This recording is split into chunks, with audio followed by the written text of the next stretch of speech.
নির্বাচনের জন্য সরকারকে বাধ্য নয়, সহায়তা করতে চায় জামাত ইসলামী। এমন কথা জানিয়েছেন দলটির আমির ডাক্তার শফিকুর রহমান।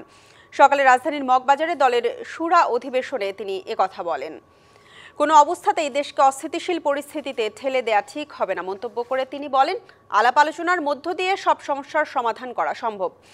বলেন, মানবিক করিডোর ও চট্টগ্রাম বন্দর নিয়ে রাজনৈতিক দল ও অংশীজনদের সাথে বসে আলোচনা করে সিদ্ধান্ত নিতে হবে। অন্তর্বর্তী সরকারকে সহায়তায় সব রাজনৈতিক দলগুলোর প্রতি আহ্বান জামাতের। সংঘাত এবং কাদা চূড়াচুড়ির মধ্য দিয়ে জাতিকে আর অনিশ্চয়তার দিকে ঠেলে দেওয়া কোনো অবস্থায় সমীচীন হবে না।